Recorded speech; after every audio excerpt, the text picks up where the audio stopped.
Hi, this is Pastor CHIZEYA here. I hope that I find you well in this season of celebrating.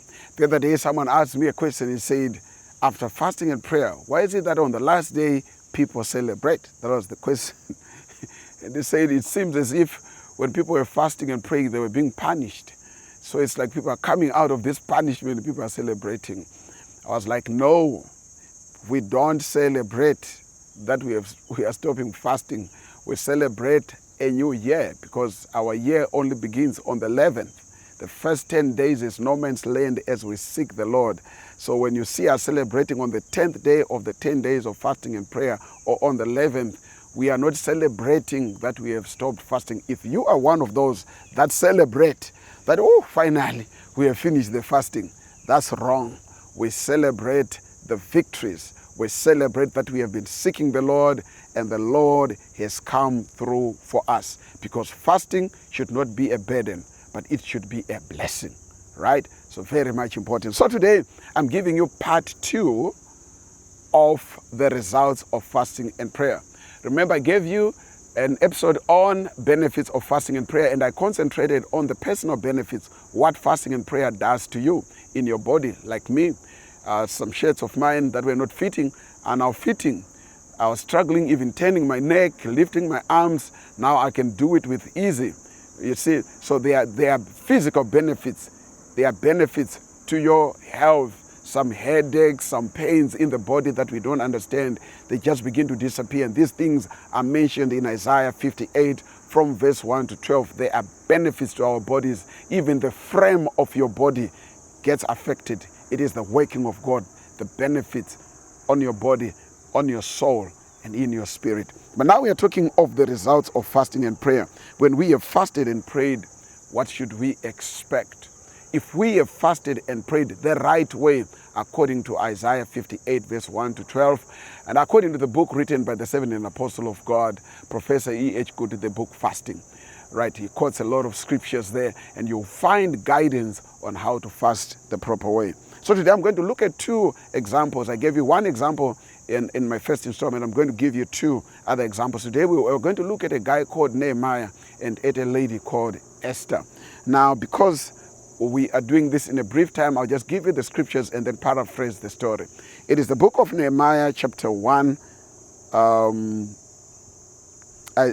They write Nehemiah, chapter 1, verse 4 to 10. We are going to encounter a guy called Nehemiah who is having quite a comfortable life, working in a king's palace, but he is a Jew by birth, by origin. And so, but he has been part of the people that have been taken into captivity, but he is privileged enough in captivity to be working in the king's palace. And as he's working in the king's palace, some of his brothers come from where he comes from, and they tell him of the troubles of his people. And the Bible would show us on verse 3, the Bible shows us that Nehemiah had word that the guys who were in Judah, in Jerusalem, they were in great affliction, they were in great reproach, right? And that they had not been able to rebuild their cities and to rebuild even the graveyards of their forefathers. And that the gates of the city, they were actually broken. And when Nehemiah hears this, he has a burden in his heart. A burden is developed in his heart. The situation triggered a burden in Nehemiah's heart. And what did Nehemiah do? On verse 6, the Bible shows us that Nehemiah began to confess the sins of the sons of Israel, which they had sinned against the Lord. And he also confesses the sins, his own sins and the sins of his father's household. On verse 7, he confesses the corruptible acts that his people had done. And sometimes, when we confess during a time of fasting and prayer, we just concentrate on what we have done. But you see, what is happening in our country affects us. We are not an island. And so sometimes we don't just end on confessing our own sins, but the ills of our society, the ills of our generation, and the ills of our own people, and things that have happened in our own families. We might not have committed them, but the consequence of those actions do affect us. And we see Nehemiah here praying for all those things, and he confesses all those things. And on verse 8, he begins to remind the Lord of his promises and of his word to his people. And as Nehemiah sought the Lord, Nehemiah fasted and prayed. The Bible shows us that Nehemiah fasted and prayed, and he mourned to an extent that the king noticed that Nehemiah was not well. And the king asked him and says, "What is wrong with you?" And Nehemiah begins to mention to the king. On verse 8 of the chapter that I have given you of Nehemiah 1, we meet now the king's heart is steered by the Lord. As Nehemiah shares the burden of his heart with the king is steered in his heart, and he provides Nehemiah with resources for Nehemiah to go and rebuild the city of his own people. He built the city of his own people. Nehemiah went and rebuilt. And when you go on the later chapters, you are going to meet that Nehemiah mentions that they indeed rebuilt the walls, and they completed, and their nation was reconstructed. So what should we expect after fasting and prayer? Maybe you have been fasting and praying because there are things that are not well in your family. I want you to know that God is going to give you favor. He gave Nehemiah favor before the king so that he could be given resources so that he could go and rebuild. But resources were not enough. When he got to the land, there were enemies and all those kind of things. But because the Lord, he had started the journey with him, they rebuilt the walls. The house that you have been desiring to build and you couldn't build, now that you have sought the Lord, this can be a result of the working of God in your life. As promised, I said I'll give you two. So I'll end with the story of Esther. We are going to find the story of Esther. We are going to read mostly Esther chapter 4, verse 1 to 3. We are going to meet Esther receiving news about her own people. Right?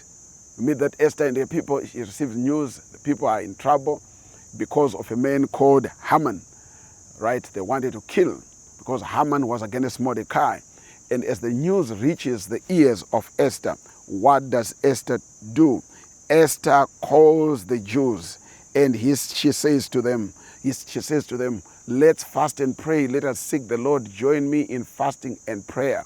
And as they join Esther in fasting and prayer, something happens. In chapter 3, verse 18, we see that the Jews heard that King Ahasuerus had signed a decree to execute all the Jews the next year. On chapter 5, verse 2, we meet Esther. That Esther, after they had fasted and prayed to go and make a petition for her people, she could not come into the king's presence unless the king had called her. We meet here in chapter 5, verse 2. She goes into the king's presence, and Esther was not killed, and she went before the king uninvited, yet it had a risk of her being killed. She was able to enter the presence of the king, and she was not killed. So we see in chapter 5, verse 2 and chapter 7, verse 20 of Esther, we find Esther gaining favor before the king, favor to enter the presence of the king. In chapter 7, verse 20, in Esther 7:20, we meet Esther gaining favor that what she wanted done to be done. Right?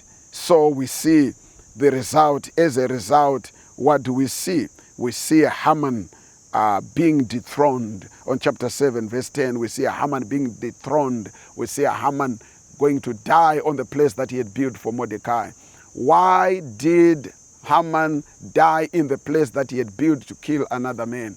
It's because Esther and her people had fasted and prayed. They fasted and prayed, and what was intended to kill them killed the person who wanted them dead. So maybe you've been fasting and praying during these 10 days. Things have not been well. People are going to the shrines. People are going to the caves. People are going, calling your name, doing things, doing rituals, using your name, using your clothes, and fear had gotten a hold of you. I want you to know that fasting and prayer has got results. And one of those results is that God will come through for you. He will fight for you, and he will give you victory. Like Nehemiah, you will build what your parents couldn't build. What you failed to build in years, the Lord will enable you. Like Esther, you will gain favor wherever you go for interviews, and in whatever office where you need to appear for whatever breakthrough that you need, the Lord will give you a breakthrough. These are results of fasting and prayer. Well, for today, we'll end it there. I hope that this word has encouraged you and has built you. And I celebrate you and I congratulate you for fasting and praying successfully. You are now at a point of waiting and expecting results. And I say, wait by faith, and what the Lord promised you will surely come to pass. God bless you.